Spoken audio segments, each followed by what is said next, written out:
ഭാരതത്തിനെ ദേവിയായി കണ്ട് ആരാധിക്കുന്നു എന്നുള്ളത് മാത്രമല്ല, അവിടുത്തെ ഒരു പ്രധാനപ്പെട്ട ക്രക്സ് എന്ന് പറയുന്നത്, അല്ലെങ്കിൽ അതിന്റെ ഇമോഷൻ എന്ന് പറയുന്നത് ഭാരതത്തിനെ ദേവിയായി കണ്ട് ആരാധിക്കുന്നു എന്നുള്ളത് മാത്രമല്ല, സാമാന്യ ജനങ്ങളെ ഓരോരുത്തരെയും പ്രചോദിപ്പിക്കുക കൂടിയാണ്. എങ്ങനെ പ്രചോദിപ്പിക്കുന്നു? ഈ രാഷ്ട്രം എന്ന് പറയുന്നത് സാക്ഷാൽ ദുർഗയാണ്. ആ ദുർഗ എന്ന് പറയുന്നത് 1000 കൈകൾ അല്ലെങ്കിൽ കോടിക്കണക്കിന് കൈകളിൽ ആയുധങ്ങളും ഏന്തി നിൽക്കുകയാണ്. ഏതാണ് ഈ കോടിക്കണക്കിന് കൈകൾ? നമുക്കറിയാവുന്ന ദുർഗാദേവിക്ക് കോടിക്കണക്കിന് കൈയൊന്നുമില്ല.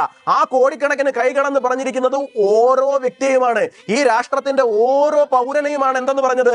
ഈ കോടിക്കണക്കിന് കൈകൾ എന്ന് പറയുന്നത്.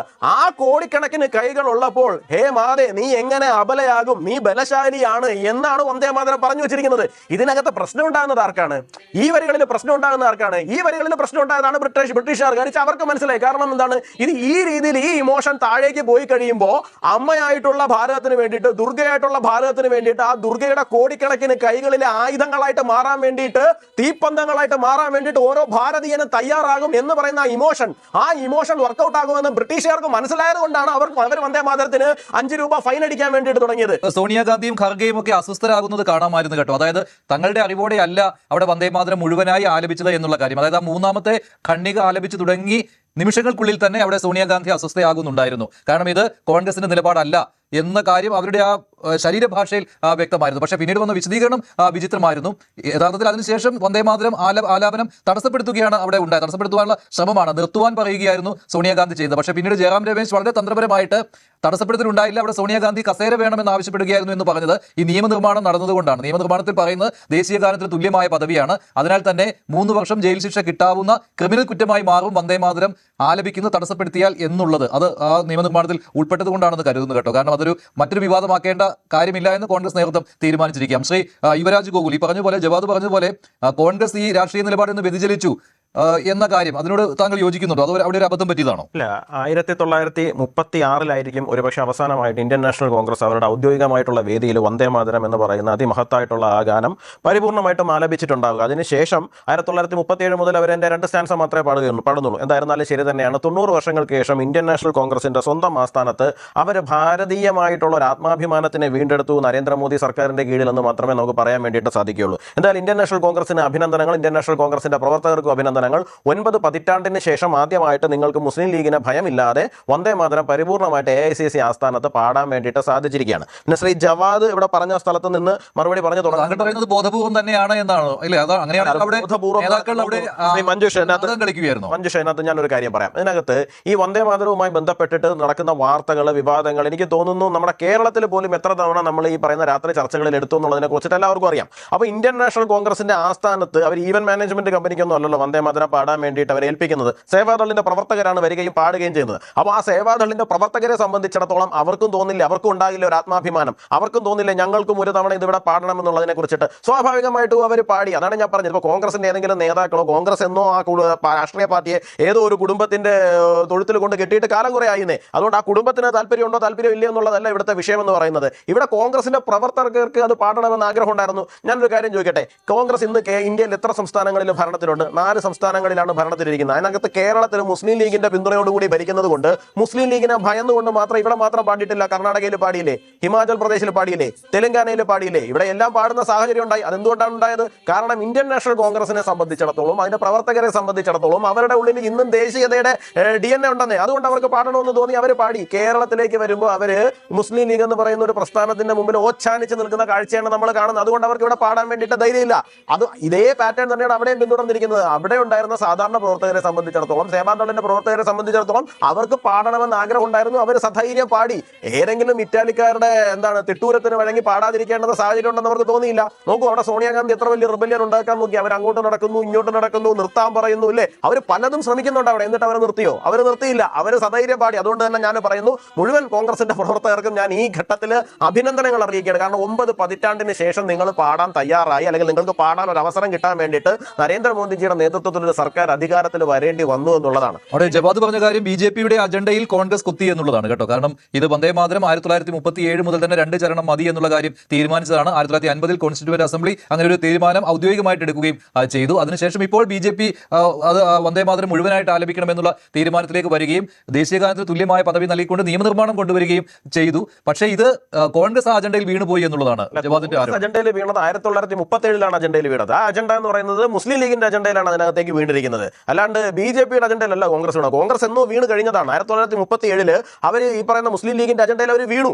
അങ്ങനെ വീണിട്ടാണ് അവർ ഈ പറയുന്ന വന്ദേ മാതരത്തിന് അറ്റം വെട്ടി മാത്രം പാടാൻ വേണ്ടിയിട്ട് തയ്യാറാക്കിയിരിക്കുന്നത്. എങ്കിൽ മാത്രമേ വന്ദേ മാതരത്തിന് ഹലാൽ സ്റ്റാറ്റസ് കിട്ടുള്ളൂ, അനുവദനീയമാവുകയുള്ളൂ. ഹലാലെന്ന് ഞാൻ ഉദ്ദേശിച്ചത് അനുവദനീയമാവുകയുള്ളൂ. അങ്ങനെ വന്ദേ മാതരത്തിനെ ഹലാലാക്കി പാടുകയാണ് 1937 മുതൽ ഇന്ത്യൻ നാഷണൽ കോൺഗ്രസ് ചെയ്യുന്നത്. 1937 അവർ ഈ പറയുന്ന ആരുടെയെങ്കിലും അജണ്ടയിലേക്ക് വീണു പോകുന്ന സാഹചര്യം ഈ രാജ്യത്തുണ്ടാകുന്നത്. പിന്നെ ശ്രീ ജവാദ് പറഞ്ഞ ഹിന്ദു ദേവതകളെ മാത്രമാണ് ഞാനൊരു കാര്യം മഞ്ജുഷ ഞാൻ ഒന്ന് കംപ്ലീറ്റ് ചെയ്തോട്ടെ. ഒന്നാമത്തെ കേസ് അദ്ദേഹം പറഞ്ഞ ആനന്ദമഠം എന്ന് പറയുന്ന നോവല് വലിയ സ്വാധീനമൊന്നുമുള്ള നോവലല്ല, അതിന് വലിയ മഹത്വമൊന്നും ഇല്ല എന്നാണ് പറയുന്നത്. നോക്കൂ, ഈ രാജ്യത്ത് ബ്രിട്ടീഷുകാർക്കെതിരായിട്ടുള്ള ഏറ്റവും വലിയ റിബല്യൻ എന്ന് പറയുന്ന ആദ്യത്തെ റിബല്യൻ എന്ന് പറയുന്ന 1857 ഒന്നാം സ്വാതന്ത്ര്യ സമരമാണെങ്കിലും അതിനു മുമ്പ് 1770-കളിൽ തന്നെ സന്യാസികളുടെ ലഹള ഈ രാജ്യത്ത് സംഭവിച്ചിട്ടുണ്ട്. ആ സന്യാസി ലഹളയെ കുറിച്ചിട്ട് ആനന്ദമഠം മാത്രമല്ല പറയുന്നത്, ഒരുപാട് ലിറ്ററേച്ചർ, എണ്ണമറ്റ ലിറ്ററേച്ചറുകൾ സന്യാസി റിബല്യനെ കുറിച്ചിട്ട് പറയുന്നുണ്ട്. അപ്പൊ ഇപ്പൊ ഇവർക്ക് ഇതിനോടെല്ലാത്തിനോട് പുച്ഛമാണ്. ഈ രാജ്യം ഏതൊക്കെ പ്രതീകങ്ങളിലൂടെ കടന്നു വന്നിട്ടുണ്ടോ ആ പ്രതീകങ്ങളോടൊക്കെയും തന്നെ അവർക്ക് ഇന്ന് പുച്ഛമാണ്, ആ പ്രതീകങ്ങളോടൊക്കെയും തന്നെ അവർക്ക് ഇന്ന് പരിഹാസമാണ്. അത് അവിടെ നിന്നോട്ടെ, അത് നമ്മൾ അതിലേക്ക് പോയിട്ട് കാര്യമില്ല. കാരണം അവരുടെ DNA അത് അങ്ങനെയാണ് കിടക്കുന്നത്. അതിനെ നമുക്ക് ഇനി പരിഹരിക്കാനോ മറ്റെന്തെങ്കിലും ചെയ്യാനോ വേണ്ടിയിട്ട് സാധിക്കുന്നതല്ല. പക്ഷെ അങ്ങനെയൊരു കാര്യം പറഞ്ഞോട്ടെ, ഈ ആനന്ദമഠം എഴുതപ്പെടുന്നത് 1882-ലാണ്. പക്ഷെ വന്ദേ മാതരത്തിന് അതിനു മുമ്പുള്ള ചരിത്രമുണ്ട്. നവംബർ 7, 1875 ബങ്കിം ചന്ദ്ര ചാറ്റർജി വന്ദേ മാതരം ആദ്യമായിട്ട് എഴുതുന്നത്. ആ വന്ദേ മാതരത്തിനെ പിന്നീട് ആനന്ദമഠത്തിൽ എന്ന് പറയുന്ന നോവലിലേക്ക് ഉൾക്കൊള്ളിക്കുന്നു എന്ന് മാത്രമേ ഉള്ളൂ. ആനന്ദമഠത്തിലേക്ക് മാത്രമായിട്ട് വന്ദേ മാതരത്തിനെ ചുരുക്കുവാൻ വേണ്ടിയിട്ട് ശ്രമിക്കണ്ട. വന്ദേ മാതരത്തിന് എപ്പോഴാണ് നമ്മുടെ നാട്ടിൽ 1896 രവീന്ദ്രനാഥ ടാഗോർ ആദ്യമായിട്ട് വന്ദേ മാതരത്തിനെ കോൺഗ്രസിന്റെ വേദിയിലേക്ക് കൊണ്ടുവരികയാണ്. അവിടെ നിന്ന് ഇങ്ങോട്ട് 1905 ബ്രിട്ടീഷുകാര് ഇന്ത്യ രണ്ടായിട്ട് വിഭജിക്കുവാൻ നോക്കുന്ന ആ സമയം മുതൽ വന്ദേ മാതരം എന്ന് പറയുന്നത് ഒരു വാർക്രൈ ആണ്. ഭാരതീയരെ സംബന്ധിച്ചിടത്തോളം വന്ദേ മാതരം എന്ന് പറയുന്ന ഒരു വാർക്രൈ തന്നെയാണ്.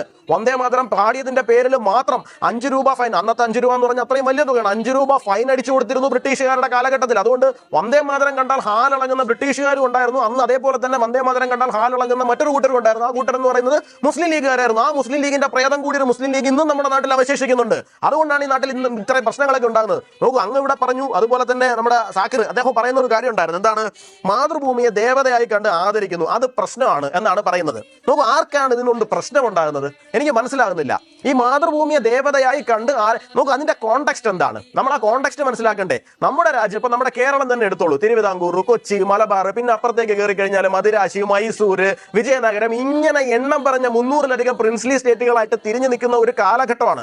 ആ കാലഘട്ടത്തിൽ അന്നത്തെ കൊളോണിയൽ ഫോഴ്സ് ബ്രിട്ടീഷുകാരാണ്. അതിന് മുമ്പ് മറ്റു പല കൊളോണിയൽ ഫോഴ്സസും ഉണ്ടായിരുന്നു. അപ്പൊ അന്നത്തെ കൊളോണിയൽ ഫോഴ്സസിനെതിരായിട്ട് ഈ പറയുന്ന നാട്ടുരാജ്യങ്ങളെ മുഴുവൻ ഒരുമിപ്പിച്ചു കൊണ്ടുവരണമെന്നുണ്ടെങ്കിൽ ഈ രാഷ്ട്രം ഒന്നാണെന്നും ഈ രാഷ്ട്രത്തിന്റെ മക്കളായിട്ടുള്ള നമ്മൾ തമിഴനും തെലുങ്കനും മറാഠിയും കന്നഡക്കാരനും ഗുജറാത്തിയും എല്ലാവരും ബീഹാറിയും എല്ലാവരും ഒന്നാണ് എന്നുള്ളൊരു പൊതുവികാരം സൃഷ്ടിക്കപ്പെടുകയും ചെയ്യണമായിരുന്നു. അങ്ങനെ ഒരു പൊതുവികാരം സൃഷ്ടിക്കപ്പെടുവാൻ വേണ്ടിയിട്ട് തീർച്ചയായിട്ടും ഈ രാഷ്ട്രത്തിനെ അമ്മയായിട്ടും ഈ രാഷ്ട്രത്തിന്റെ മക്കളായ നമ്മളെല്ലാവരും ആ അമ്മയുടെ മക്കളാണെന്നും കണ്ട് ആരാധിക്കുന്ന, അല്ലെങ്കിൽ ആ തരത്തിലുള്ള ഒരു വൈകാരികത പൊതുജനങ്ങളുടെ ഇടയിൽ അല്ലെങ്കിൽ ഈ രാഷ്ട്രത്തിലെ ഓരോരുത്തരുടെ ഉള്ളിലും സൃഷ്ടിച്ചെടുക്കുക എന്ന് പറയുന്നത് അനിവാര്യതയായിരുന്നു. അങ്ങനെ അനിവാര്യമായ ആ സാഹചര്യത്തിൽ ആ ഒരു പ്രതീതി അല്ലെങ്കിൽ ആ ഒരു നറേറ്റീവ് കൃത്യമായിട്ട് ഉണ്ടാകാൻ വേണ്ടിയിട്ടുള്ള ഒരുപാട് സംഗതികൾ ഈ രാജ്യത്തുണ്ടായിട്ടുണ്ട്. ആ സംഗതികളിൽ ഏറ്റവും പ്രധാനപ്പെട്ട ഏറ്റവും ടോപ്പിൽ നിൽക്കുന്ന ഒന്നാണ് വന്ദേ മാതരം എന്ന് പറയുന്നത്. നോക്കൂ, ഇവിടെ ഭാരതത്തിനെ ദേവിയായി കണ്ട് ആരാധിക്കുന്നു എന്നുള്ളത് മാത്രമല്ല, അവിടുത്തെ ഒരു പ്രധാനപ്പെട്ട ക്രക്സ് എന്ന് പറയുന്നത് അല്ലെങ്കിൽ അതിന്റെ ഇമോഷൻ എന്ന് പറയുന്നത് ഭാരതത്തിനെ ദേവിയായി കണ്ട് ആരാധിക്കുന്നു എന്നുള്ളത് മാത്രമല്ല, സാമാന്യ ജനങ്ങളെ ഓരോരുത്തരെയും പ്രചോദിപ്പിക്കുക കൂടിയാണ്. എങ്ങനെ പ്രചോദിപ്പിക്കുന്നു? ഈ രാഷ്ട്രം എന്ന് പറയുന്നത് സാക്ഷാൽ ദുർഗയാണ്. ആ ദുർഗ എന്ന് പറയുന്നത് 1000 കൈകൾ അല്ലെങ്കിൽ കോടിക്കണക്കിന് കൈകളിൽ ആയുധങ്ങളും ഏന്തി നിൽക്കുകയാണ്. ഏതാണ് ഈ കോടിക്കണക്കിന് കൈകൾ? നമുക്കറിയാവുന്ന ദുർഗാദേവിക്ക് കോടിക്കണക്കിന് കൈയൊന്നുമില്ല. ആ കോടിക്കണക്കിന് കൈകൾ എന്ന് പറഞ്ഞിരിക്കുന്നത് ഓരോ വ്യക്തിയുമാണ്, ഈ രാഷ്ട്രത്തിന്റെ ഓരോ പൗരനെയുമാണ് എന്തെന്ന് പറഞ്ഞത്, ഈ കോടിക്കണക്കിന് കൈകൾ എന്ന് പറയുന്നത്. ആ കോടിക്കണക്കിന് കൈകൾ ഉള്ളപ്പോൾ ഹേ മാതേ, നീ എങ്ങനെ അബലയാകും? നീ ബലശാലിയാണ് എന്നാണ് വന്ദേ മാതരം പറഞ്ഞു വെച്ചിരിക്കുന്നത്. ഇതിനകത്ത് പ്രശ്നം ഉണ്ടാകുന്നത് ആർക്കാണ്? ഈ വരികളിൽ പ്രശ്നം ഉണ്ടാകുന്ന ആർക്കാണ്? ഈ വരികളിൽ പ്രശ്നം ഉണ്ടായതാണ് ബ്രിട്ടീഷുകാർക്ക്. അവർക്ക് മനസ്സിലായി. കാരണം എന്താണ്? ഇത് ഈ രീതിയിൽ ഈ ഇമോഷൻ താഴേക്ക് പോയി കഴിയുമ്പോൾ അമ്മയായിട്ടുള്ള ഭാരതത്തിന് വേണ്ടിയിട്ട്, ദുർഗയായിട്ടുള്ള ഭാരതത്തിന് വേണ്ടിയിട്ട്, ആ ദുർഗയുടെ കോടിക്കണക്കിന് കൈകളിലെ ആയുധങ്ങളായിട്ട് മാറാൻ വേണ്ടിയിട്ട്, തീപ്പന്തങ്ങളായിട്ട് മാറാൻ വേണ്ടിയിട്ട് ഓരോ ഭാരതീയനും തയ്യാറാകും എന്ന് പറയുന്ന ആ ഇമോഷൻ വർക്കൗട്ട് ആകുമെന്ന് ബ്രിട്ടീഷുകാർക്ക് മനസ്സിലായത് കൊണ്ടാണ് അവർ വന്ദേ മാതരത്തിന് 5 രൂപ ഫൈൻ അടിക്കാൻ വേണ്ടിയിട്ട് തുടങ്ങിയത്. നോക്കൂ, ഇന്ത്യൻ നാഷണൽ കോൺഗ്രസ് കോൺഗ്രസ് എവിടെയാണ് നിങ്ങളുടെ അജണ്ടയിലേക്ക് വീണത്, അല്ലെങ്കിൽ മുസ്ലിം ലീഗിന്റെ അജണ്ടയിലേക്ക് വീണത്? കാരണം മുസ്ലിം ലീഗിനെ സംബന്ധിച്ചിടത്തോളം അവർ ദുരാഷ്ട്രവാദം ഉന്നയിക്കുകയായിരുന്നു. ഞങ്ങൾക്ക് ഈ രാജ്യത്ത് താമസിക്കാൻ കഴിയില്ല, അതേണ്ട ഈ രാജ്യത്തിന് ദേവതയായിട്ടൊക്കെ ആരാധിക്കുകയാണ്, ഞങ്ങൾക്ക് ഇവിടെ താമസിക്കാൻ കഴിയില്ല എന്ന് പറഞ്ഞു. അപ്പോൾ അന്നത്തെ സാഹചര്യത്തിൽ ഗാന്ധിജി ആയിരുന്നാലും ശരി, നെഹ്റു ആയിരുന്നാലും ശരി, പട്ടേൽ ആയിരുന്നാലും ശരി തന്നെയാണ് മുഴുവൻ ആൾക്കാരും എന്താണ് ഒരു വിഭജനത്തിനെ എങ്ങനെയെങ്കിലും ഒഴിവാക്കാൻ വേണ്ടിയിട്ടുള്ള പരിശ്രമത്തിലാണ്. അപ്പൊ ആ വിഭജനത്തിന് ഒഴിവാക്കാൻ വേണ്ടിയിട്ട് എന്ത് ചെയ്തു? ശരി, നിങ്ങൾ പറയുന്ന പോലെയൊക്കെ ഞങ്ങൾ കുറെയൊക്കെ അനുസരിക്കാൻ തയ്യാറാണ് എന്നുള്ള തലത്തിലേക്ക് അവർ താഴേക്ക് ഇറങ്ങി വരാൻ ശ്രമിച്ചു. അങ്ങനെ ഇറങ്ങി വരാൻ ശ്രമിച്ചിട്ട് എന്ത് സംഭവിച്ചു? ഞങ്ങൾക്ക് ഈ രാജ്യത്ത് ജീവിക്കാൻ പറ്റില്ല എന്ന് പറഞ്ഞുകൊണ്ട് 95% മുസ്ലിം സമുദായത്തിലെ ആൾക്കാരും അന്ന് എന്ത് ചെയ്തു? പാകിസ്ഥാൻ എന്ന് പറഞ്ഞാൽ ഞങ്ങൾക്ക് ഒരു രാജ്യം വേണം എന്ന് പറഞ്ഞ് വോട്ട് ചെയ്തു. അവർ രാജ്യവും മേടിച്ചിട്ട് പോയി കഴിഞ്ഞ ശേഷം വീണ്ടും ഇവിടെയുള്ളവരെ ഇത് ബാക്കി പാടാൻ സമ്മതിക്കില്ല എന്ന് പറയുന്നത് എന്തിന്റെ അടിസ്ഥാനത്തിലാണ്? എനിക്ക് മനസ്സിലായി. ഇതാണോ മതേതരത്വം? ഇപ്പോ ഈ മുസ്ലിം വിശ്വാസികൾ മദ്രസകളിലൊക്കെ നടക്കുന്ന സ്വാതന്ത്ര്യദിന പരിപാടികളിൽ ഒരു അറബിക് പഴമൊഴി ഉദ്ധരിച്ചുകൊണ്ട് പറയാറുണ്ട്, അവരുടെ വിശ്വാസത്തിന്റെ ഭാഗമാണ് രാജ്യസ്നേഹം എന്ന്. അത് വിചാരിച്ച് അത്തരം അറബിക് പഴമൊഴി രാജ്യസ്നേഹം പ്രകടിപ്പിക്കാൻ ഈ രാജ്യത്ത് എല്ലാവരും പറയണമെന്ന് അടിച്ചേൽപ്പിക്കാനൊന്നും കഴിയില്ല. ഓരോരുത്തരും അവരുടേതായ ഭാഷയിൽ അവരുടേതായ രീതിയിൽ രാജ്യസ്നേഹം പ്രകടിപ്പിക്കാൻ രാജ്യത്തോട് കൂടുതൽ മറുപടി നിങ്ങൾക്ക് പറയുന്ന ആ ഫ്രെയിമിലൂടെ കാണാൻ പറ്റില്ല എന്നുള്ളതാണ് രാജ്യസ്നേഹം. തീർച്ചയായിട്ടും ഞാൻ ഒന്നൊന്നിട്ട് മറുപടി പറയാം. ശ്രീ ഷാക്കിർ പറഞ്ഞു രാജ്യത്ത് വിലക്കയറ്റമാണ് ചർച്ച ചെയ്യേണ്ടതെന്ന്. വിലക്കയറ്റം നമുക്ക് ചർച്ച ചെയ്യാം ഷാക്കിറെ. കാര്യം നിങ്ങൾ ഇറങ്ങി പോകുമ്പോൾ ഇൻഫ്ലേഷൻ രാജ്യത്ത് 2% അക്കത്തിലായിരുന്നു, 10% മുകളിലായിരുന്നു. ഇപ്പോഴത്തെ ഇൻഫ്ലേഷൻ എന്ന് പറയുന്നത് 4.45% ഉള്ളൂ. അതുകൊണ്ട് ഇൻഫ്ലേഷനൊക്കെ ചർച്ച ചെയ്യുന്നതിന്, വിലക്കയറ്റമൊക്കെ ചർച്ച ചെയ്യുന്നതിന് ഞങ്ങൾക്ക് സന്തോഷം മാത്രമേ ഉള്ളൂ. ഷാക്കിർ പറഞ്ഞാൽ മതി, എവിടെയാണെന്ന് വെച്ചാൽ ചർച്ച ചെയ്യാനോ ഡിബേറ്റ് ചെയ്യാനോ എന്തിനാണെന്ന് വെച്ചാൽ ഞാൻ വന്നോളാം. അത്. രണ്ടാമത്തെ കാര്യം എന്ന് പറയുന്നത്, ഷാക്കിർ പറഞ്ഞൊരു കാര്യമുണ്ട്, ഇത് യഥാർത്ഥ ഹിന്ദുമത വിശ്വാസികൾ വേറെ, BJP-ക്കാർ വേറെ, ഇങ്ങനൊരു ബൈനറിയാണ് അദ്ദേഹം ക്രിയേറ്റ് ചെയ്യാൻ വേണ്ടിയിട്ട് ശ്രമിക്കുന്നത്. നോക്കൂ, ആ രാഷ്ട്രീയ സ്വയംസേവക സംഘം ഉണ്ടാകുന്നത് 1900 ഞാൻ കംപ്ലീറ്റ് ചെയ്യട്ടെ, ഞാൻ നിങ്ങളൊക്കെ പറഞ്ഞോ മിണ്ടറിഞ്ഞാണല്ലേ. 1925 രാഷ്ട്രീയ സ്വയംസേവക സംഘം ഉണ്ടാകുന്നത്. BJP ഉണ്ടാകുന്നത് 1980 മാത്രമാണ്. 1875 വന്ദേമാതരം ഈ രാജ്യത്ത് പിറവിയെടുക്കുന്നത്. 1905 അതൊരു വലിയ ബാറ്റിൽ ക്രൈ ആയിട്ട് മാറുന്നത്. ആ കാലഘട്ടത്തിൽ RSS ഉണ്ടാകുന്നതിന് 2 പതിറ്റാണ്ട് മുമ്പാണ് വന്ദേമാതരം പാടിയ കുട്ടികൾക്ക് 5 രൂപ വെച്ചിട്ട് ഈ ബ്രിട്ടീഷ് ഗവൺമെന്റ് ഫൈൻ അടിച്ചു കൊടുക്കുന്നത്. അപ്പോൾ ഈ പാട്ടിനകത്ത് ഏതെങ്കിലും ഒരു മതവിഭാഗത്തിനെ അവഹേളിക്കുന്നുണ്ടോ? ഏതെങ്കിലും ഒരു മതവിഭാഗം മോശമാണ് എന്ന് പറയുന്നുണ്ടോ? അല്ലെങ്കിൽ ഏതെങ്കിലും ഒരു മതം മാത്രമാണ് നല്ലത് എന്ന് പറയുന്നുണ്ടോ? അല്ലെങ്കിൽ പോട്ടെ, ഏതെങ്കിലും ഒരു ദേവത മാത്രമാണ് ഇവിടെ ആരാധനയ്ക്ക് അർഹരായിട്ടുള്ളത് എന്നുള്ള തലത്തിൽ പറയുന്നുണ്ടോ? അങ്ങനെ ഒന്നും പറയുന്നില്ലല്ലോ. ഈ രാഷ്ട്രത്തിനൊരു ശക്തിയുണ്ടെന്നും ഈ രാഷ്ട്രം ഇപ്പോൾ ഇങ്ങനെ അടിമത്തത്തിൽ കിടക്കേണ്ടുന്ന ഒന്നല്ലെന്നും ഇത് ശരിക്കും ദുർഗയെ പോലെ കോടിക്കണക്കിന് കൈകളിൽ ആയുധങ്ങൾ ഏന്തി നിൽക്കുന്ന, അടിച്ചാൽ തിരിച്ചടിക്കാൻ ശേഷിയുള്ളൊരു ദുർഗയാണ് എന്നുമല്ലേ ഈ ഗാനത്തിനകത്ത് പറയുന്നുള്ളൂ. ഇതിനകത്ത് എന്താണ് RSSും BJP-യുമായിട്ട് നിങ്ങൾ കണക്ട് ചെയ്ത് കൊണ്ടുവരുന്നതെന്ന് എനിക്കറിയില്ല. നിങ്ങൾ ഒരു വശത്ത് പറയുന്നുണ്ട് സാധാരണ ഹിന്ദുമത വിശ്വാസികൾ. സാക്കിറ, ഇത് സാധാരണ ഹിന്ദു മതത്തിനകത്തുള്ള, അല്ലെങ്കിൽ ഈ രാജ്യത്തിന്റെ ഹിന്ദു സാംസ്കാരിക കാഴ്ചപ്പാടിനകത്തുള്ള ഒരു കാഴ്ചപ്പാട് മാത്രമേ ഇതിനകത്തുള്ളൂ. ഇവിടെ പുഴകളെ ദേവിയായിട്ടും ദേവതമാരായിട്ട് ആരാധിക്കുന്നുണ്ട്, അല്ലെങ്കിൽ പ്രകൃതി ആരാധിക്കുന്നുണ്ട്. ഇതൊക്കെ ആരാധിക്കപ്പെടുന്നത് കൊണ്ട് മാത്രം എന്താണ് മറ്റേതെങ്കിലും മതത്തിന് ഇത് എതിരാണെന്നോ അവരവിടെ ആരാധന നടത്താൻ പാടില്ല എന്നോ പറയുന്നുണ്ടല്ലോ. ഇതാണല്ലോ വിശാലമായിട്ടുള്ളൊരു ഹിന്ദുമത കാഴ്ചപ്പാട് എന്ന് പറയുന്നത്. ആ കാഴ്ചപ്പാടിൽ തന്നെയല്ലേ ഇത് പോകുന്നത്. അപ്പൊ നിങ്ങൾ ഒരു വശത്ത് നിങ്ങൾ പറയുകയാണ് ഹിന്ദു വിശ്വാസികൾ ഓക്കെ, കുഴപ്പമില്ല, RSSും BJP-യും ആണ് പ്രശ്നം. നോക്കിവിടെ RSSനെ BJP-യോ പുകഴ്ത്തി പാടുന്നതല്ല വന്ദേമാതരം എന്ന് പറയുന്നത്. ഈ രാജ്യത്തിന്റെ ഹിന്ദു സംസ്കാരത്തിന് അടിസ്ഥാനമാക്കി നിർത്തിക്കൊണ്ട് ഒരു കാലഘട്ടത്തിൽ ആ സാഹചര്യത്തിൽ ഉയർന്നു വന്നിട്ടുള്ള ഒരു ഗാനം മാത്രമാണത്. അതിനോട് നിങ്ങൾ ഒരു വശത്തൂടെ പ്രശ്നം ഉണ്ടാക്കിയിട്ട് നിങ്ങൾ പറയുകയാണ് ഞങ്ങൾക്ക് ഇതിനോടൊന്നും യാതൊരു ബുദ്ധിമുട്ടുമില്ല, ഇതിനോട് ഹിന്ദുക്കളോടോ ഹിന്ദുക്കളുടെ വിശ്വാസ രീതികളോടോ ഞങ്ങൾക്ക് യാതൊരു പ്രശ്നമില്ലാണ്. പിന്നെ എന്തിനോടാണ് നിങ്ങളുടെ പ്രശ്നം?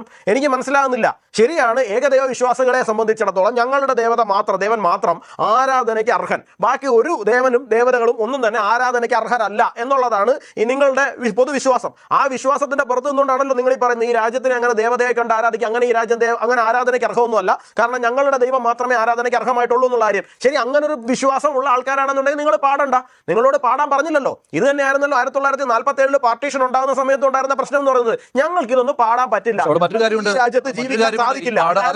പാടാത്തവരെ ദേശസ്നേഹികളല്ല എന്ന് ചിത്രീകരിക്കും, അങ്ങനെ ഒരു സംഭവം കൂടിയുണ്ട്. അല്ല, പാടാത്തവരെ ഞാൻ മഞ്ജുഷ, ഞാനൊന്ന് ചോദിക്കട്ടെ, ഒരു കൂട്ടത്തിൽ ആൾക്കാർ നിൽക്കുന്ന സമയത്ത് ചെന്നിട്ട് ഓരോരുത്തരുടെയും വാക്യത്ത് നോക്കിക്കൊണ്ടിരിക്കാൻ പോകുന്നുണ്ടോ? നിങ്ങൾ പാടുന്നുണ്ടോ, നിങ്ങൾ പാടുന്നില്ലയോ എന്ന് ചോദിച്ചിട്ട് എവിടെയെങ്കിലും നമ്മൾ എത്രയോ കാലമായിട്ട് ഇവിടെ ജനഗണമന പാടിക്കൊണ്ടുവരുന്നുണ്ട്. ഈ ജനഗണമന ആര് പാടുന്നു ആര് പാടുന്നില്ല, ഓരോ കൂട്ടത്തിൽ പോയിട്ട് ഇവിടെ ഇൻസ്പെക്ഷൻ വല്ലതും നടക്കുന്നുണ്ടോ?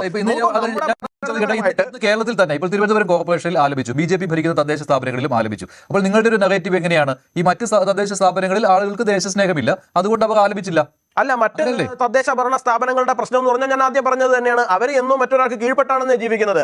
1937 എന്തുകൊണ്ടാണ് ഇന്ത്യൻ നാഷണൽ കോൺഗ്രസ് അങ്ങനെ ഒരു നിലപാടെടുക്കുന്നത്? മുസ്ലിം ലീഗിന് കീഴടങ്ങിയിട്ടാണ് നിലപാടെടുക്കുന്നത്. ഈ ദുരാഷ്ട്രവാദം അങ്ങനെയെങ്കിലും അവസാനിപ്പിക്കുമെങ്കിൽ അവസാനിപ്പിക്കട്ടെ എന്ന് വിചാരിച്ചിട്ടാണ് അങ്ങനെ ഒരു നിലപാടെടുക്കുന്നത്. എന്നിട്ട് അവസാനിച്ചോ? ഇല്ല. 1947 സ്വതന്ത്രമായിട്ട് മറ്റൊരു രാജ്യം കൂടി ഉണ്ടാക്കി നമുക്ക് കൊടുക്കേണ്ട സാഹചര്യം ഉണ്ടായി. എന്നാൽ അത് പോയി. ഓക്കെ, ശരി. ഈ ദുരാഷ്ട്രവാദം ഉണ്ടാക്കിയവർ ഇവിടെ ഈ പറയുന്ന ബഹു സാംസ്കാരികതയിൽ ജീവിക്കാൻ സാധിക്കില്ല എന്ന് പറഞ്ഞവരെല്ലാവരും കൂടി പുതിയൊരു രാജ്യം ഉണ്ടാക്കി പോയി. എന്നാലെങ്കിലും തിരിച്ച് സ്വത്വത്തിലേക്ക് വരാനുള്ള ഒരു ആംബിയർ കോൺഗ്രസ് കാണിക്കണ്ടായിരുന്നോ? കാണിച്ചില്ല. പകരം എന്ത് ചെയ്തു? വീണ്ടും അതിനെ അതേ തലത്തിൽ തന്നെ ഓടിക്കാൻ വേണ്ടിയിട്ട് വിട്ടു. ഇപ്പൊ സാക്കിർ ചോദിച്ച മറ്റൊരു ചോദ്യമുണ്ട്. ഓരോ വർഷം കഴിയുമ്പോഴും BJP ഓരോ പുതിയ ബില്ല് കൊണ്ടുവന്നിട്ട് അല്ലെങ്കിൽ പുതിയൊരു നിയമം ഉണ്ടായിക്കൊണ്ടുവന്ന് പ്രശ്നം ഉണ്ടാക്കുകയാണ്. 96 വാജ്പേയി സർക്കാർ അധികാരത്തിൽ വന്നു. അന്ന് വന്ദേ മാതരം ഫുള്ളായിട്ട് പാടാൻ പറഞ്ഞില്ല. നരേന്ദ്രമോദി സർക്കാർ വന്ന് 12 വർഷം കഴിഞ്ഞു, ഇപ്പോഴും പറഞ്ഞില്ല. ശരിയാണ്, പറഞ്ഞില്ല. എന്തുകൊണ്ടാണ് ഇപ്പോൾ പറഞ്ഞത്? കാരണം 1875 വന്ദേ മാതരം പിറവിയെടുക്കുന്നത്. വന്ദേ മാതരത്തിന്റെ 150ാം ജന്മവാർഷികമാണ് നമ്മൾ കഴിഞ്ഞ വർഷം ആചരിച്ചത് അല്ലെങ്കിൽ ആഘോഷിച്ചത്. അതുകൊണ്ടാണ് ഈ 2025 ശേഷം 1875 നവംബർ 7 2025 നവംബർ 7 150 വർഷമാണ്. അത് കഴിഞ്ഞു വരുന്ന ദേശീയ അല്ലെങ്കിൽ എന്താണ് ഇൻഡിപെൻഡൻസ് ഡേക്ക് വന്ദേ മാതരം പരിപൂർണ്ണമായിട്ട് ആലപിക്കണം എന്ന് പറയുന്ന ഒരു തലത്തിലേക്ക് വരുന്നത്. അത് വന്ദേ മാതരത്തിനെ ഹോണർ ചെയ്യാൻ വേണ്ടിയിട്ടാണ്. 1947 ആ ബാധ്യത, ആ പ്രാരാബ്ദം നമ്മുടെ തലയിൽ നിന്ന് ഒഴിഞ്ഞൂന്നേ. പുതിയൊരു രാജ്യം ഉണ്ടാക്കി, എന്താണ് ഒരു മതരാജ്യം ഉണ്ടാക്കി കൊടുത്തയിടത്ത് നമുക്കത് കഴിഞ്ഞൂന്നേ. പിന്നെ ശ്രീ ജവാദ് ഇവിടെ പറയുന്നുണ്ടെന്നാണ് ഈ രാജ്യത്ത് അങ്ങനെ പറ്റില്ല, ഇങ്ങനെ പറ്റില്ല. ഞാനൊരു കാര്യം ചോദിക്കട്ടെ. ഈ ഏകദൈവ വിശ്വാസികളാണ് എന്നുള്ളത് കൊണ്ട് നിങ്ങൾ നാളെ ഒരു ആർമിയിൽ പോയി ജോയിൻ ചെയ്യുന്നു. ആർമിയിൽ പോയി ജോയിൻ ചെയ്യുന്ന സമയത്ത് വിവിധങ്ങളായിട്ടുള്ള ആർമികളുടെ വാർ ക്രൈ ഉണ്ട്. ഇപ്പൊ ഗോർഖ റൈഫിൽ ജയ് മാ കാളി അയോ ഗോർഖാളി, ഇതാണ് ഗോർഖ റൈഫിൾസിന്റെ ബാറ്റിൽ ക്രൈ എന്ന് പറയുന്നത്. നിങ്ങൾ അവിടെ ചെന്ന് നിന്നിട്ട് നിങ്ങൾ നാളെ മുതൽ ഇതോടെ വിളിക്കാൻ പറ്റില്ല, ഞാൻ ഇവിടെ ഏകദൈവ വിശ്വാസിയാണ്, ഇത് എന്റെ മതവിശ്വാസത്തിനെതിരാണ്. നേരത്തെ പറഞ്ഞ 3 കുട്ടികളുടെ കാര്യം പറഞ്ഞത്, ഇവർ അവിടെ ചെന്ന് എന്ന് പറഞ്ഞ ഉടനെ നാളെ മുതൽ ഗോർഖ റൈഫിൾസ് അവരുടെ ബാറ്റിൽ ക്രൈ മാറ്റണമെന്നാണോ നിങ്ങൾ പറഞ്ഞു വരുന്നത്? രജ്പുട്ട് റൈഫിൾസിന്റെ ബാറ്റിൽ ക്രൈ എന്താ? ജയ് രാജാ രാമചന്ദ്രാണ്. അവിടെ ചെന്ന് നിന്നിട്ട് പറയൂ നിങ്ങൾ ഇത് വിളിക്കാൻ പറ്റില്ല, ഇത് ഞങ്ങളുടെ വിശ്വാസത്തിനെതിരാണ്, ഈ രാജ്യം മതേതരമാണ്, അതുകൊണ്ട് നിങ്ങൾ നിങ്ങളുടെ വിശ്വാസവും നിങ്ങളുടെ ബാറ്റിൽ ക്രൈയും എല്ലാം നിങ്ങൾ ഉപേക്ഷിക്കണം എന്നുള്ള തലത്തിൽ അവിടെ ചെന്ന് നിന്നിട്ട് പറയാൻ വേണ്ടിയിട്ട് സാധിക്കുമോ? ഇല്ലല്ലോ. ഇത് ആർക്കെങ്കിലും എതിരാകുന്നോ ഇല്ലയോ എന്നുള്ളത് മാത്രം നമ്മൾ പരിശോധിച്ചാൽ പോരെ. ഏതെങ്കിലും ഒരു മതവിഭാഗത്തിനെതിരാണോ? ഏതെങ്കിലും ഒരു മതവിഭാഗത്തിനെ നേരിട്ട് ആക്രമിക്കുന്നുണ്ടോ? പരോക്ഷമായിട്ട് ആക്രമിക്കുന്നുണ്ടോ? ഒന്നുമില്ലല്ലോ. പിന്നെ എന്താണ് പ്രശ്നം? നിങ്ങളുടെ പ്രശ്നം എന്ന് പറഞ്ഞു കഴിഞ്ഞാൽ നിങ്ങളൊരു അജണ്ട ഫിക്സ് ചെയ്ത് വെച്ചിട്ടുണ്ട് ഈ രാജ്യത്ത്. ഞങ്ങൾ ഇങ്ങനെയാണ്, ഞങ്ങൾക്ക് ഓക്കെ ആകുന്ന കാര്യം ഞങ്ങൾക്ക് കേട്ടാൽ അത് ശരിയായിരിക്കണം, അങ്ങനെയുള്ള കാര്യങ്ങൾ മാത്രം നിങ്ങൾ ഫോളോ ചെയ്താൽ മതി. അതൊന്നും ഇവിടെ പറയാൻ വേണ്ടിയിട്ട് പറ്റില്ല. അങ്ങനെ പറഞ്ഞ ആൾക്കാരെ മുഴുവൻ 1947 ലാഹോറിൽ ട്രെയിൻ കയറ്റി വിട്ടിട്ടുണ്ട്. ആ ട്രെയിൻ മിസ്സായിട്ടുള്ള ആരെങ്കിലും ഇവിടെ ഉണ്ടെന്നുണ്ടെങ്കിൽ അവർ മാറിയിരുന്ന് അങ്ങോട്ട് കരയുക, വന്ദേ മാതരം പരിപൂർണ്ണമായിട്ടും തന്നെ ഈ രാജ്യത്ത്. രണ്ടുപേരാണ് വന്ദേ മാതരത്തെ എതിർത്തിരുന്നത്. ഒന്ന് ബ്രിട്ടീഷുകാരും പിന്നെ അന്നത്തെ മുസ്ലിം ലീഗുകാരും. ഇതാണ് BJPയുടെ ഏറ്റവും പ്രധാനപ്പെട്ട ആരോപണം വന്നിരിക്കുന്നത്. സ്വാഭാവികമായിട്ടും ഇപ്പോഴത്തെ മുസ്ലിം ലീഗുകാർക്കെതിരെയും ഈ ആരോപണം ഉന്നയിക്കുകയാണ്. ഇന്ന് ഞാൻ നേരത്തെ പറഞ്ഞത് വീണ്ടും പറയാണ്, സമയക്കുറവുണ്ടല്ലോ. ഇന്ന് രാജ്യത്തിന്റെ 80ാം സ്വാതന്ത്ര്യ ദിനം ആഘോഷിക്കുന്ന ഈ നല്ലൊരു ദിവസത്തിൽ രാഷ്ട്രപിതാവ് മഹാത്മാഗാന്ധിയെ കൊന്നവര് RSSകാരും BJPക്കാരും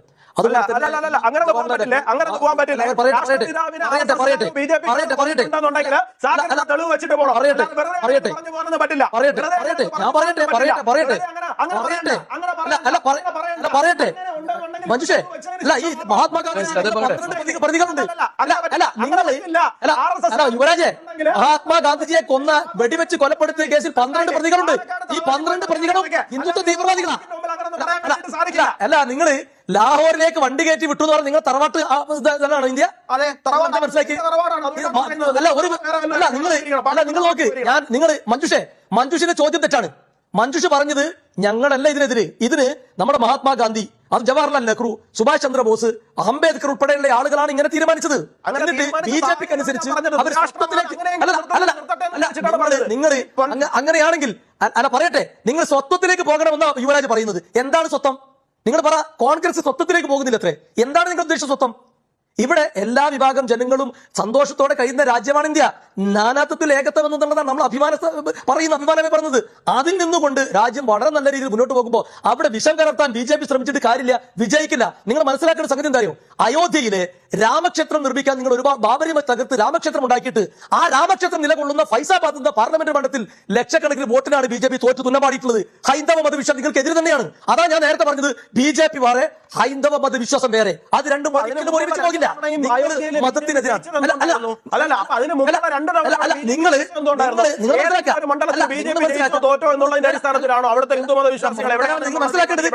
നിങ്ങൾ അങ്ങോട്ട്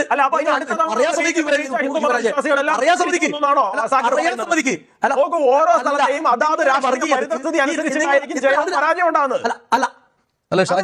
മഞ്ജുഷിന് നമ്മൾ കൃത്യമായി പറഞ്ഞു, രാജ്യത്ത് BJP ഇപ്പോൾ ഒരു ബില്ല് കൊണ്ടുവന്ന് നിയമമാക്കി. നിങ്ങൾ മനുഷ്യൻ തന്നെ കൃത്യമായി പറഞ്ഞു, പാടുന്നവർക്ക് പാടാം, പാടാതിരിക്കുന്നത് പാടാതിരിക്കാം. അത് പാടണമെന്ന് തന്നെയാണ് കോൺഗ്രസ് ഭരിക്കുന്ന മറ്റ് സംസ്ഥാനങ്ങൾ തീരുമാനമെടുത്തത്. അല്ല അത് അവര് മറുപടി പറയട്ടെ. അതിന്റെ ഈ യുവരാജ് പറഞ്ഞ വസ്തുതാവിരുദ്ധമായ കാര്യങ്ങളുണ്ട്. അല്ല അത് ആര് മറുപടി പറയട്ടെ എന്നാണ് ഷാക്കിറെ. നിങ്ങളുടെ ദേശീയ തലത്തിൽ തന്നെ INDI മുന്നണിയായിട്ട് നിൽക്കുന്നവരല്ലേ? അല്ല ഞാൻ ചോദിക്കട്ടെ, മുസ്ലിം ലീഗ് ദേശീയ തലത്തിൽ INDI മുന്നണിയിൽ നിന്ന് പിൻവാങ്ങിയോ? ഇല്ലല്ലോ. നിങ്ങൾ കർണാടകത്തില് കോൺഗ്രസുമായിട്ട് ടൈപ്പായിട്ടല്ലേ മുമ്പോട്ട് പോകുന്നത്. തെലങ്കാനയിൽ നിങ്ങളില്ലേ? അപ്പൊ നിങ്ങൾ അവിടെ നിന്നെല്ലാം പിൻവാങ്ങിയോ? എനിക്ക് മനസ്സിലാവുന്നില്ല. അവര് പറയട്ടെ എന്ന് പറയാൻ വേണ്ടി നിങ്ങൾ ദേശീയ രാഷ്ട്രീയത്തിലെ വന്ദേ മാതരം എന്ന് പറയുന്നത് പ്രാദേശികമായിട്ടൊരു കേരള വിഷയമുള്ളല്ലോ, അതൊരു ദേശീയ വിഷയം തന്നല്ലേ. ആ ദേശീയ വിഷയത്തിലേക്ക് വരുന്ന സമയത്ത് കർണാടകയിൽ കോൺഗ്രസ് പാടി, തെലങ്കാനയിലെ കോൺഗ്രസ് പാടി, ഹിമാചൽ പ്രദേശിലെ കോൺഗ്രസ് പാടി, അത് ചോദിക്കുമ്പോൾ അവര് പറയട്ടെ എന്ന് പറയാൻ നിങ്ങളും അവരും എന്താ സെപ്പറേറ്റ് ആണോ? നിങ്ങൾ ഒരു മുന്നണിയുടെ ആൾക്കാരല്ലേ?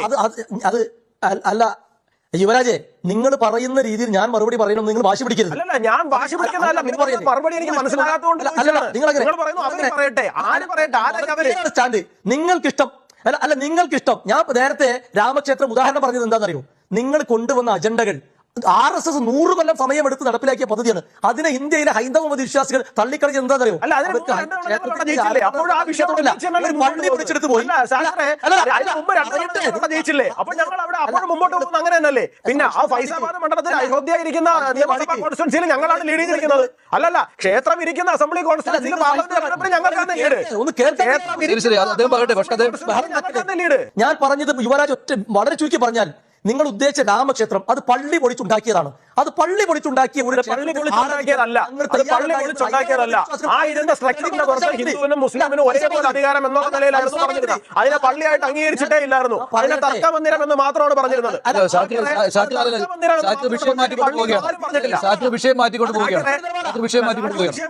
സാക്കറിനെ സംബന്ധിച്ച് ആ വിഷയം സംസാരിക്കുന്നൊന്നുമില്ല. എങ്ങനെയും വിഷയം മാറ്റി ഓടണം. ഇൻഫ്ലേഷനൊക്കെ കൊണ്ടുവരാൻ നോക്കി അതൊക്കെ തേഞ്ഞ് പണ്ടാരടങ്ങി പുതിയ അടുത്താക്കി ഗോൾ പോസ്റ്റ് വേറെ കൊണ്ടുവന്ന അല്ല ലാഹോറിലേക്ക് വണ്ടി കയറ്റി വിട്ട കഥ പറഞ്ഞല്ലോ. ലാഹോറിലേക്ക് വണ്ടി കയറ്റി വിട്ട കഥ അത് വന്ദേമാതരത്തിൽ നിന്നുകൊണ്ടാണ് സംസാരിച്ചത്. ഞാൻ പറഞ്ഞു വന്ദേമാതരത്തിൽ നിന്ന് സംസാരിക്കാനാണ് അതിന് മറുപടി നൽകാമല്ലോ ഷാക്കിറിന് അതേ ആരോപണത്തിൽ. ഈ യുവരാജ് പറയാത്ത കഥകളില്ല. അത് ഇവർ സ്ഥിരമായി BJP പറയുന്ന ചില ഭാഷ എവിടെ കൊണ്ടെത്തിച്ചാലും കോൺഗ്രസിലെ മുസ്ലിം ലീഗ് നിങ്ങൾ ഞാൻ പറഞ്ഞതിന് മറുപടി വേറെ വല്ലയിടത്തൊക്കെ പോയി എനിക്ക് മറുപടി പറയണ്ടേ?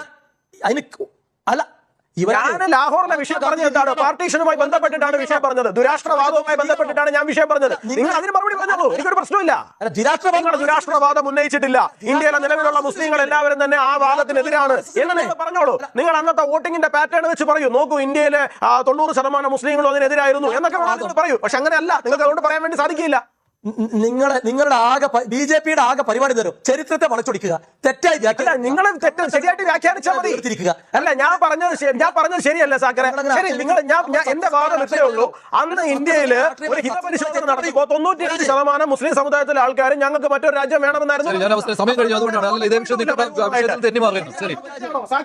യുവരാജ് തെറ്റായ കണക്ക് പറയല്ലേ? എന്ത് തെറ്റായ ഇന്ന് അന്നത്തെ ഇന്ത്യയിലെ മുസ്ലിങ്ങളെ കണക്കുമെടുത്തോ?